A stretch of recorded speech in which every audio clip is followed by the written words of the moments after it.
हरिओम बहन जी, प्रणाम। अपना कर्म फल से संबंधित विषय है। जैसे कुछ आपदाएं होती हैं, दैवी भूकंप आना या अन्य अन्य देशों के किसी कारणवश युद्ध हो जाने, जैसे आजकल कोरोना आ गया, कोरोना का है, या किसी देश का एक दूसरे से युद्ध चलते रहते हैं, जैसे महाभारत के भी युद्ध हुए।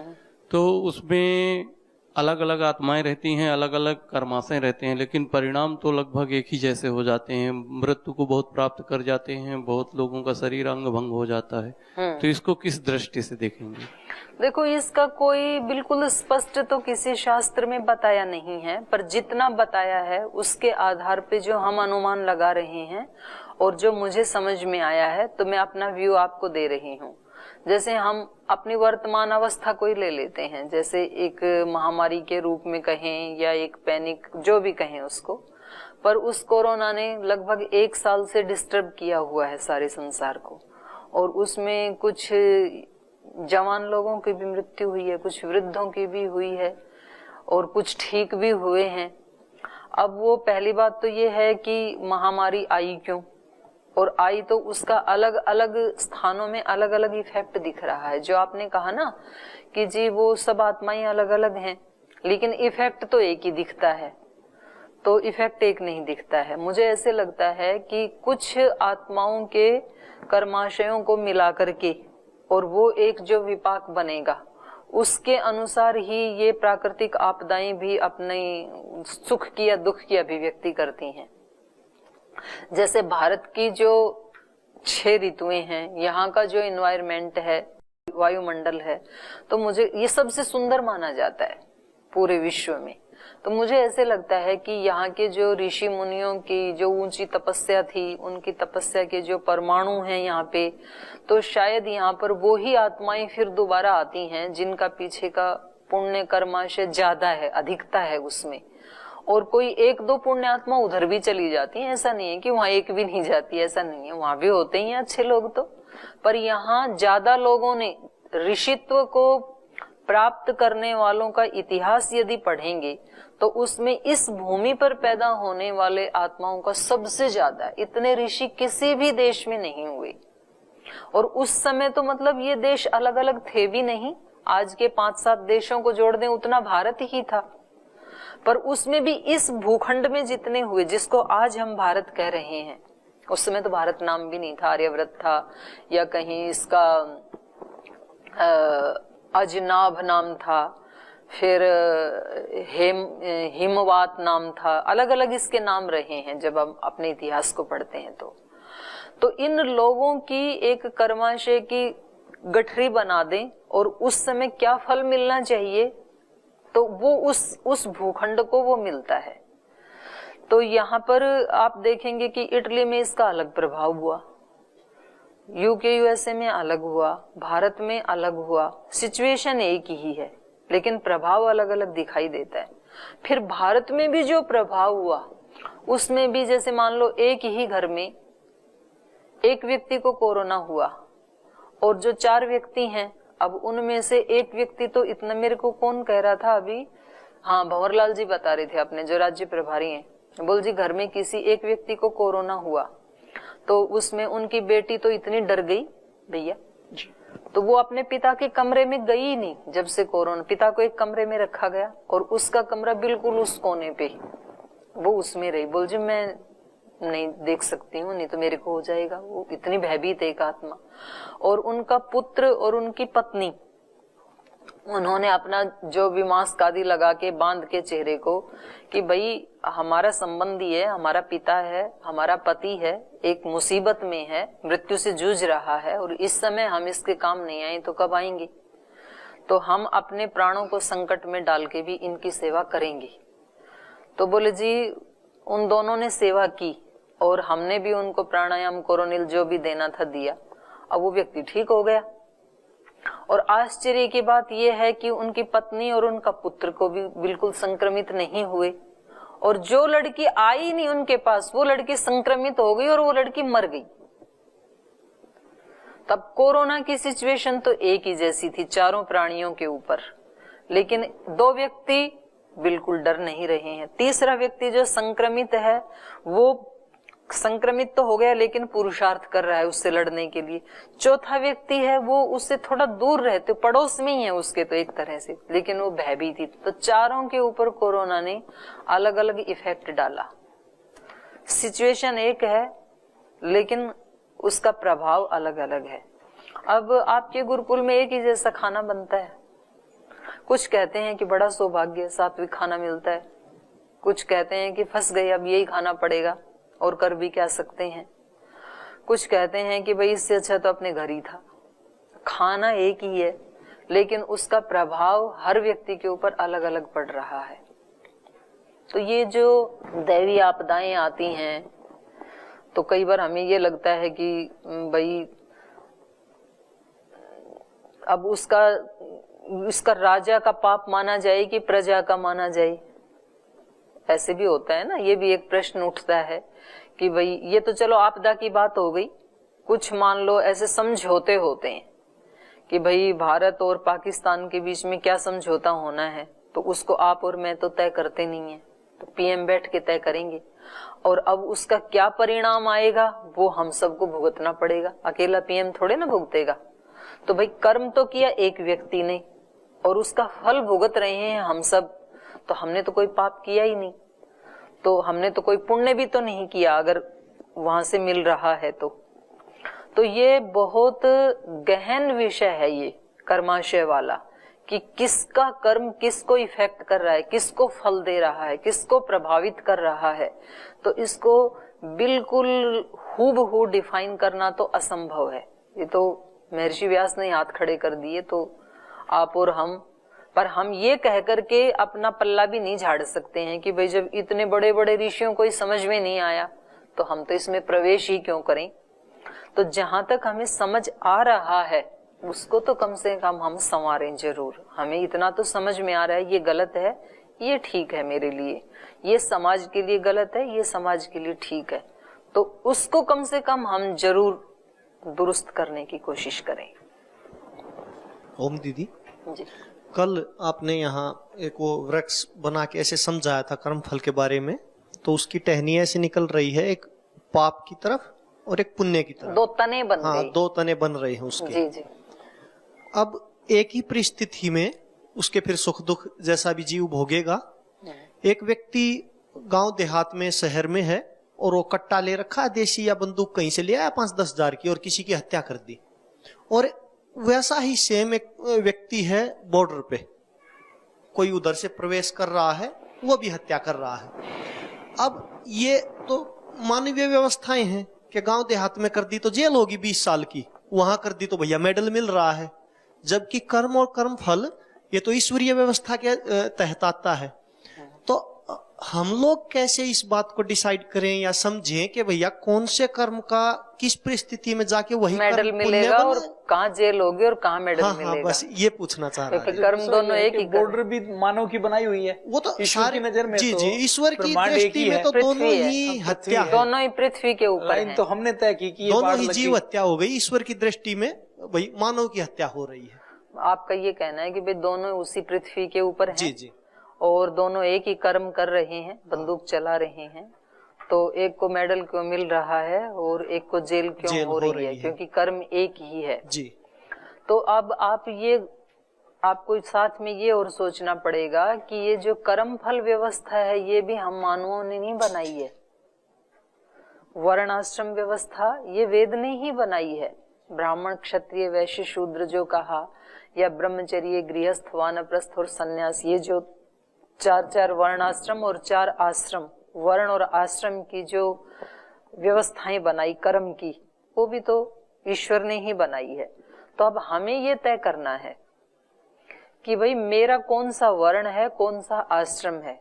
तो मेरे वर्ण और मेरे आश्रम के अनुसार मेरे कर्तव्य अलग हैं, आपके कर्तव्य बिल्कुल अलग हैं। एक पृथ्वी की तो बात छोड़ो, बॉर्डर और गांव की भी दूरी हो जाती है कुछ। एक ही घर में रहने वाले भी 2 व्यक्तियों के कर्तव्य कर्म अलग हो सकते हैं, क्योंकि उनका वर्णाश्रम अलग है ना। एक ही घर में एक बच्चा है, वो अभी ब्रह्मचर्य आश्रम में है, पिता है वो गृहस्थ आश्रम में है, तो पिता के और पुत्र के दोनों के कर्म अलग अलग होंगे और दोनों का फल भी अलग अलग होगा। भाई पिता अगर उसी काम को करता है तो उसको कितना दंड मिलेगा या बिल्कुल भी नहीं मिलेगा, और बच्चा उसी को करता है तो उसको दंड मिल जाता है। और प्राय बच्चे ऐसा सोचते भी हैं, और मैं सोचती थी ऐसी जब मैं छोटी थी, तो मुझे ये लगता था कि मैं थोड़ी भी गलती करती हूँ तो मेरे को डांट पड़ती है, और माता जी से ऐसी कोई गलती हो जाती है तो इनको कोई डांटने वाला नहीं है, तो मैं कब बड़ी हो जाऊंगी जब मेरे को भी कोई डांटने वाला नहीं होगा। और हम बड़े हो भी गए, यहाँ तो मतलब मैं बड़ी ही हूँ सबसे, लेकिन क्या मेरी सारी समस्याओं का समाधान हो गया बड़ा होने से? नहीं हुआ। बड़ों की अलग है, छोटों की अलग है। तो ये जो वर्णाश्रम व्यवस्था है, अब देखो आप, जैसे आपने उदाहरण लिया बॉर्डर वाले व्यक्ति का, एक सैनिक का और एक गांव में, तो दोनों की तो भावनाएं अलग हैं। वो उसकी भावना है मैं अपने कर्तव्य का पालन करते हुए अपने देश की रक्षा कर रहा हूँ, और इसका जो मनोस्थिति, इसकी जो भावना है कि इस व्यक्ति ने मेरे को कष्ट दिया था इसलिए मैं इसी का काम तमाम कर देता हूँ, तो इसकी भावना है द्वेष की। उसको कोई द्वेष नहीं है, वो अपनी ड्यूटी के ऊपर है। कौन आ रहा है उधर से, वो आने वाला व्यक्ति पापी है या पुण्य आत्मा है, कोई भी है, बस उसको तो इतना ही उसका वर्ण आश्रम बताता है कि जो भी उस बाउंड्री से इधर आएगा उसको आपको मार देना है।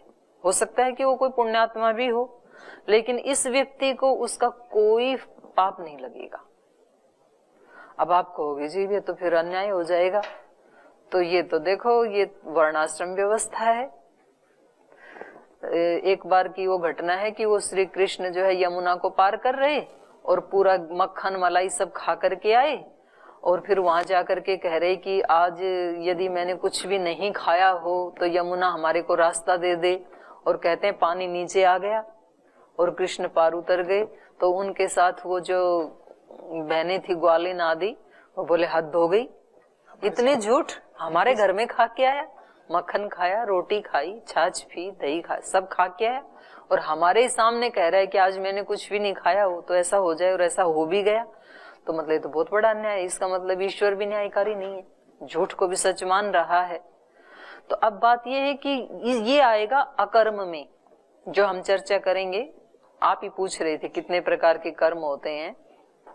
कर्म भी है, अकर्म भी है, विकर्म भी है, उसी को हम सेवा भी कह रहे हैं, उसी को हम पूजा भी कह रहे हैं, उसी को निष्काम कर्म भी कह रहे हैं। 6 कैटेगरी हो गई है कर्म की। तो ये स्थिति है कर्म करते हुए भी न करने जैसा। कर्म किया उसने, खाना तो खाया, लेकिन उसने मतलब ना उसमें राग रखा ना द्वेष रखा, तो इसलिए उसको उसका लगा ही नहीं। खाया ना खाया बराबर ही है, नहीं खाया तो भी वैसा ही है, खा लिया तब भी वैसा ही है। जैसे सूर्य का कर्म है, हम धरती के ऊपर जितने भी कर्म करते हैं ना, उन सब का मूल कारण सूर्य है। सूर्य नहीं हो तो हम कुछ भी नहीं कर सकते। इसलिए वेद मंत्र में स्वस्तिवाचे नया शांतिकरण का मंत्र है, उरुचक्षा, उदेतु उरुचक्षा, ऐसे एक मंत्र आता है। सूर्य को उरुचक्षा कहा है। उरु का अर्थ होता है बृहत, बड़ा, और चक्षा मतलब देखने वाला, चक्षु वाला, चक्षु वाला, चक्षा, उरु चक्षा। तो एक तो हमारी चक्षु है जो देखने का काम करती है, और हम सबके चक्षु कब देख पाते हैं चीजों को? रात्रि को तो हमारी चक्षु नहीं देख पाती हैं।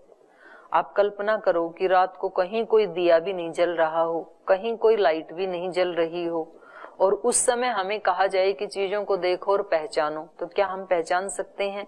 नहीं पहचान सकते हैं ना। तो हमारा चक्षु होते हुए भी इस चक्षु को बाहर के प्रकाश की आवश्यकता है, बिना प्रकाश के ये नहीं देख सकता है। और वो सारा प्रकाश का स्रोत है सूर्य, उसी की नकल करके हमने कुछ लाइट आदि बनाई है, दिया आदि बनाया है। तो हम सबके चक्षुओं का भी चक्षु वो है, तो एक तरह से हम सब की चक्षु के माध्यम से वो ही देख रहा है। और यदि सूर्योदय ना हो, ना पेड़ पौधे ऑक्सीजन देंगे, क्योंकि सूर्य के प्रकाश में ही तो वो अपना भोजन बनाते हैं, ना पशु पक्षी, ये पशु मुर्गा बांग नहीं देगा, पक्षी उड़ेंगे नहीं, थोड़ी देर भी ग्रहण जैसी स्थिति हो जाती है कभी, सर्व ग्रहण, तो ऐसी त्राही त्राही मच जाती है, और ऐसी रेज उस समय क्रिएट हो जाती है इस वायुमंडल में, इतनी अशुद्ध, जिनको सूर्य ही शुद्ध कर पाता है, तो त्राही त्राही हो जाती है। तो जैसे सूर्य सब काम, जितने भी कर्म हम करते हैं ना, हम तो लाउड स्पीकर लगा के बोल देते हैं कि मैंने बचपन से अब तक मैंने इतने कर्म किए, मैंने इतने लोगों का भला किया, मैंने इतने लोगों को दान दिया, मैंने इतने लोगों को जीवन दिया, इतने लोगों की सेवा की। लेकिन वास्तव में हम देखेंगे तो हमारे उन सारे कर्मों के पीछे भी सूर्य का ही कर्म है। लेकिन सूर्य तो कभी कहता नहीं है, तो सारे काम करता है, लेकिन करते हुए भी कैसे रहता है? अकर्ता भाव में। और बहुत सारे काम हम भी करते हैं और वो हम ऐसे कहते हैं कि आज तो कुछ भी नहीं किया। जैसे मानो किसी दिन आप अपने कमरे में ही बैठे हैं और केवल बैठे ही हैं, बाहर बारिश हो रही है या बहुत ज्यादा ठंड है, आप बाहर निकल नहीं पाए, फिर आपसे कोई पूछे शाम को कि भाई आज क्या क्या किया आपने, बोल जाए आज तो कुछ भी नहीं कर पाए, ठंड थी। तो ऐसा थोड़ी है कि आपने कुछ भी नहीं किया, कुछ सोचा भी होगा, बैठे हो ये भी एक क्रिया है, देख रहे थे कमरे में ये भी एक क्रिया है, बाहर से कोई गड़गड़ाहट की आवाज आ रही वो भी एक क्रिया है, सुन भी रहे थे, देख भी रहे थे, बैठ भी रहे थे, कभी बीच में लेट भी रहे थे, श्वास भी ले रहे थे, तो कितनी क्रियाएं हो गई। लेकिन ये सब करते हुए भी हम क्या मानते हैं? हमने कुछ किया ही नहीं, न करने जैसा ही है। पर एक व्यक्ति की अगर थोड़ी देर के लिए श्वास रुक जाए, नाक बंद हो जाए, तो उसका जीना दुभर हो जाएगा। और उसको कहा जाए कि तुम अनुलोम विलोम करो, वो बोल जी करूं कैसे, ये तो रुका पड़ा है बिल्कुल। तो तब पता लगता है कि श्वास लेना भी कितनी बड़ी क्रिया है, क्योंकि उसके लिए तो उसको डॉक्टर के पास जाना पड़ेगा। एक व्यक्ति का कंठ रुक जाता है और उससे थूक भी अंदर निगला नहीं जाता है और उसको इतनी बेचैनी हो जाती है कंठ बंद होते ही, तब हमें पता होता है कि हम प्रति पल थोड़ा थोड़ा स्लाइवा लिक्विड उसको निगलते रहते हैं, कंठ हमेशा गीला रहता है हमारा, पर हमें पता ही नहीं कि हम ये क्रिया कर रहे हैं। एक रोग होता है उसमें आंखें झपकती नहीं है, पलकें झपकती नहीं है, तब डॉक्टर के पास जाना होता है, उसको बड़ी परेशानी हो जाती है। तब हमें पता लगता है कि ये पलकों का झपकना भी एक क्रिया है और अभी हमें पता ही नहीं है। तो हमारे बहुत सारे ऐसे भी कर्म होते हैं अकर्म जैसे, तो हम ये नहीं कह सकते हैं कि भाई उसने भी वही कर्म किया, इसने भी यही कर्म किया। नहीं, दोनों के बिल्कुल अलग हैं, दोनों के भाव अलग हैं। बाहर से देखने में हमें लग रहा है कि हत्या ही की है दोनों ने, पर उसने बिल्कुल हत्या नहीं की, हत्या करके भी हत्या नहीं की। और इस व्यक्ति ने हत्या ना भी करता, मतलब बंदूक नहीं भी चलाता, तो भी हम बहुत हत्याएं करते हैं। हम वाणी से हत्या करते हैं, हम दृष्टि से हत्या करते हैं। एक व्यक्ति ने देखा ही ऐसे कि समझ लो उस व्यक्ति की हत्या ही कर दी आपने। हम वाणी से हत्या करते हैं, हम दृष्टि से हत्या करते हैं, हम भावनाओं से हत्या करते हैं। कहते हैं ना कि भाई इसकी भावनाओं ने मेरे को इतना आहत किया, तो मतलब मार दिया मेरे को। तो कर्म ये ईश्वर ने बनाई है व्यवस्थाएं, वर्ण आश्रम धर्म, कौन व्यक्ति क्या करेगा। एक डाकू भी किसी का पेट चाकू से काटता है, एक डॉक्टर भी काटता है, लेकिन डॉक्टर को तो धन्यवाद दिया जाता है, डाकू को जेल हो जाती है। कर्म एक ही है, लेकिन दोनों के भाव अलग हैं और दोनों को अलग अलग कार्य के लिए नियुक्त करने वाली भी वो ईश्वरीय शक्ति ही है। वर्णाश्रम धर्म जो जिसके माध्यम से वेद में उसने ज्ञान दिया है, तो उसी ने तय किया है कि किसको क्या करना चाहिए। अब जैसे मान लो पुलिस तो हमने लगाई है, मनुष्य की व्यवस्था है, ईश्वर ने थोड़ी लगाई है। लेकिन कोई अपराध होता है तो हम कहते हैं कि भाई तुम हाथ मत लगाना, इसको कानून को अपने हाथ में मत लो, आप रिपोर्ट करो, वो आकर के इसको पकड़ के ले जाएंगे या इसको पीटेंगे, जो भी करेंगे, आप मत करो। तो अब दोनों मनुष्य ही हैं। तो आप कहोगे कि एक को किसने अधिकार दे दिया और एक को किसने नहीं दिया, तो वो वर्णाश्रम व्यवस्था ने अधिकार दिया उसको। राजा भी एक मनुष्य है, प्रजा भी एक मनुष्य है, पर उसको अलग अधिकार दिए हैं वर्णाश्रम व्यवस्था ने, इसको अलग दिए हैं। गुरु भी एक मनुष्य है, शिष्य भी एक मनुष्य है, लेकिन दोनों के कर्तव्य कर्म, दोनों के अधिकार अलग अलग हैं। तो हम उस वर्ण आश्रम व्यवस्था से के माध्यम से तो इस संसार का सामंजस्य हम बिठा के चलते हैं, नहीं तो ये अस्त व्यस्त हो जाएगा। और ये संसार भी ईश्वर का सगुण साकार रूप ही है। माने इस संसार की सेवा करना, इसको सुव्यवस्थित रखना, ये ईश्वर की ही सेवा करना है। और यदि हम यूं कहें कि ये तो कुछ है ही नहीं, तो फिर तो भाई उल्टा पुल्टा कुछ भी आचरण करो आप, तो उससे आप बच नहीं पाओगे। आप कर तो सकते हो। बोल जी किसने बनाई? ये तो हम मनुष्यों ने बना दिए कि ये माँ है, ये बहन है, ये पत्नी है, ये ईश्वर ने थोड़ी बनाए। ईश्वर की दृष्टि में तो सब आत्माएं हैं, और जिसको जो करना है करे। करते हैं कुछ लोग, तो फिर वो उससे बच तो पाएंगे नहीं, क्योंकि वर्ण आश्रम व्यवस्था भी ईश्वर ने तय की है हमारे लिए, और हमें उन कर्तव्य कर्मों को कैसा बनाना है, उसकी जो 6 कैटेगरी हैं वो हमें सोचना चाहिए। उसकी सबसे सर्वोत्कृष्ट जो कैटेगरी है हमारी एक्टिविटी की, कर्म की, वो फिर चली जाती है निष्काम कर्म के ऊपर। वो जो सूत्र आता है इसमें योग दर्शन में, कर्मा शुक्ला कृष्णा योगिना त्रिविधम इतरेषाम। जो योगी है उसके ना कृष्ण कर्म होते हैं, ना शुक्ल कर्म होते हैं, और बाकी जो हैं उनके 3 होते हैं। तो कृष्ण तो खैर वो करेगा ही नहीं, काले कर्म तो वो करेगा ही नहीं, और शुक्ल भी नहीं करेगा। और इसीलिए लोक में भी आपने सुना होगा, हमें ये कहा जाता है नेकी कर दरिया में डाल। तो क्यों बनी होगी भला ये लोकोक्ति? नेकी करके दरिया में क्यों डालें हम? नेकी करके तो अपने पॉकेट में डालना चाहिए, ताकि जुड़ जाएं खूब सारी नेकियां और हमें सुख मिले। मतलब नेकी करी और फिर दरिया में डाल दिया, तो करी क्यों थी फिर? तो ये इसीलिए कहा जाता है कि वो भी अपना फल लाएगा। नेकी के अगर आप अहंकार इकट्ठे करते गए, सेवा के, सुमिरन के, यज्ञ के, तो वो भी कर्माशय तो बनेगा, तो आपको आना फिर पड़ेगा। तो उसकी भी बजाय उससे भी ऊंची स्थिति ये हो सकती है कि आप जोड़ो ही मत, कर्तव्य भाव से करते तो जाओ, लेकिन कुछ ऐसा करते जाओ कि दोबारा आना ही ना पड़े, कुछ बने ही नहीं अपना कर्माशय। वो भी तो हो सकता है। तो जो ऊंचे से ऊंची संभावना हो सकती है, तो वो ही क्यों नहीं कर लेते हैं? किसी राजा के पास मांगने जाते हैं तो आप 5 रुपए भी मांग सकते हैं, 5 लाख भी मांग सकते हैं, 5 करोड़ भी मांग सकते हैं, और उससे भी ऊंची संभावना है पूरा राज्य भी मांग सकते हैं। तो ऊंचे से ऊंचा ही मांगो ना, 5 रुपए क्या मांगना वहां जाके। बड़ा अच्छा प्रश्न था पूज्य स्वामी सूर्यदेव जी का, कि बॉर्डर के ऊपर जो हत्या करता है उसको पाप लगता है। तो उसमें जो आपने कल चर्चा की कि फर्क पड़ता है भाव से। जो व्यक्ति किसी की हत्या करता है वो राग द्वेष या मोह के वशीभूत होकर करता है। वैसे ही किसी की कोई अनजाने में चलते हुए गाजर मूली की तरह काटता हुआ या मारता हुआ कभी भी नहीं चलता। तो भाव का बड़ा अंतर पड़ता है, ये ऐसा आपने कल भी बताया था और आज की चर्चा में भी ये बात निकल के आई जी। एक बड़ा प्रश्न आता है कि भाव और कर्तव्य दोनों, भाव और कर्तव्य जी। कर्तव्य के पीछे भी मूल रूप से भावना छुपी हुई है। क्या जो हमारे कर्म है, जैसे कोई बुरा कर्म है, कोई हमने पाप किया, क्या जीव उसका फल खुद भी ले सकता है? एक तो ईश्वरीय व्यवस्था हुई कि ईश्वर न्यायकारी है, दयालु है, ईश्वर कर्माशय बनाता है और कर्माशय का विपाक होने पर उसके फल मिलते हैं। जी जी।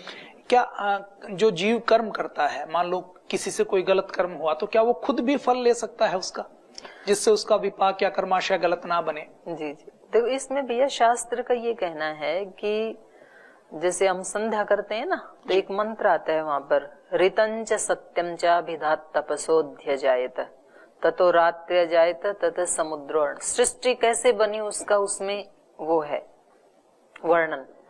तो उन्होंने कहा ऋतंच सत्यम, ऋत कहते हैं नियम को। जैसे हम अपने लौकिक जीवन में नियम बना लेते हैं, भाई मेरे को 4 बजे उठना है, मेरे को ऐसे पानी से नहाना है, इतनी रोटी खानी है, मेरे को इतना आहार लेना, इतनी कैलोरी लेनी है, इतना वॉकिंग करनी है, तो ये सब नियम है ना हमारे। फिर एक बार हमने बनाए तो उस पर फिर हम चलते रहते हैं। जैसे गुरुकुल की यहाँ नियमावली बनी हुई है, अब जो भी व्यक्ति यहाँ आएगा वो उसके तहत चलता रहेगा। रोज रोज आके स्वामी जी को नहीं देखना पड़ता है, एक बार बना दिया स्वामी जी ने नियमावली, अब वो चलता रहेगा सिस्टम। चाहे ये गुरुकुल स्वामी जी के रहते रहते 100 साल तक चले या उनके जाने के बाद 500 साल तक चले, तो ये नियम काम करते हैं। तो ऐसे ईश्वर ने भी जब ये सृष्टि बनाई तो उसने कुछ नियम तय कर दिए। तो उनमें जैसे हम मुख्य सुनते हैं गुरुत्वाकर्षण का नियम, तो न्यूटन ने खोजा, या उससे पहले भी मैंने एक बार ऐसे बोल दिया था तो किसी ने आक्षेप किया, बोले जी आप न्यूटन को बड़ा सर पे चढ़ा रहे हो, ये तो हमारे ऋषियों ने खोजा था। तो जिस भी व्यक्ति ने खोजा, हम उसको जानते हैं या नहीं जानते हैं, तो लेकिन उस व्यक्ति ने जब नहीं खोजा था तब भी वो काम कर रहा था, और हमारे जैसे लोगों ने आज तक भी नहीं खोजा, उनके कहे हुए को मान लिया, हम तो जानते नहीं, तो भी वो काम कर ही रहा है। तो जैसे गुरुत्वाकर्षण का नियम काम कर रहा है, विचारों का नियम काम कर रहा है, भावनाओं का नियम काम कर रहा है, ये पूरा ऑटो मोड पे काम कर रहा है, पूरा यूनिवर्स ईश्वर ने एक बार बना दिए। अब ऐसा नहीं है कि मतलब वो कोई व्यक्ति पृथ्वी माता की स्तुति कर रहा है, वेद में बहुत पृथ्वी सूक्त है कि जी मैं तो पृथ्वी की स्तुति कर रहा हूं, और यदि मैं ऊपर से छलांग लगाऊंगा तो पृथ्वी मेरी तो रक्षा करेगी, क्योंकि मैं तो स्तुति कर रहा हूं, और कोई निंदा कर रहा है तो उसकी टांग अच्छे से तोड़ेगी। ऐसा नहीं होगा, जो भी छलांग लगाएगा पैर उसका टूटेगा। ये रीत नियम काम कर रहा है, तो उसमें ईश्वर को बीच में लाने की आवश्यकता ही नहीं है। इसलिए हमने कल भी चर्चा की थी कि महर्षि पतंजलि कहीं ईश्वर को लाए ही नहीं बीच में। उन्होंने कहा ये करोगे ये होगा, आम बो आम का फल आएगा, बाजरा बो बाजरा आएगा, गन्ना बो मीठा रस आएगा। धरती में तो सारे ही रस हैं, पर जो आपने बीज बोया है ना धरती माता, उसमें वही रस भरेगी। उसमें तीखा भी है, मीठा भी है, खट्टा भी है, सारे हैं धरती में तो। पर ऐसा वो नहीं कर सकती है कि सब में मीठा ही मीठा भर दे। आज भी सुबह सुबह स्वामी जी महाराज एक प्रार्थना कर रहे थे कि जो हमने पहले बीज बोए थे उसी का फल हम अब खा रहे हैं। रचाया है सृष्टि को जिसने, वही ये सृष्टि चला रहे हैं। तो ये बहुत गहरी बात है। आज हमारा जीवन वही जो हमने बीज बोए थे, जो फल। तो आपने जो पूछा कि भाई क्या खुद भी अपने आप को दंड दे सकता है क्या, तो आप उसको नाम चाहे आत्मा ले लो। तो ऐसा भी कुछ लोगों का मानना है कि ईश्वर को बीच में लाने की जरूरत ही नहीं है। हम जैसा कर्म करते हैं हमारा आत्मा ही हमें वैसा रिस्पॉन्स दे देता है। अच्छा काम करते हैं तो हमारा आत्मा प्रसन्न होता है, तो यही उसका फल है। हम शांत होते हैं, खुश होते हैं, और कोई बुरा काम करते हैं तो हम अंदर से बेचैन हो जाते हैं, हमारा आत्मा। तो कहते हैं कि यही उसका फल है। तो बोलो ईश्वर को लाने की जरूरत ही नहीं है, अपना फल अपने आप ही दे लेता है मनुष्य। तो इसको नाम आप कुछ भी दे लें, परमात्मा कह लें, आत्मा कह लें, सृष्टि के रीत नियम कह लें, तो शास्त्र ने तो कहा कि ये ऑटो मोड पे काम कर रहा है। तो जैसा हम करेंगे वैसा हमें उस रीत नियम के तहत मिलेगा। तो ये विचार का भी नियम ऐसा ही है, भावों का भी नियम ऐसा ही है। तो प्रश्न बहुत सारे हैं, आप लोगों के भी बहुत सारे हैं, और भैया के तो आज शुरुआत ही नहीं हुई, और कैसे ये 1 घंटा बीत जाता है। जब चर्चा करते हैं तो ये निकल के आते हैं, और ये बहुत सार्थक चर्चा है। ये इससे कुछ हमारे जीवन में परिवर्तन आने वाला है, आ रहा है, और भी आना चाहिए सबका। तो इस चर्चा को हम कंटिन्यू रखेंगे, कल भी इसी प्रकार से आगे बढ़ाएंगे। तो आज इस चर्चा को यहीं विराम देते हैं, समय हो गया है।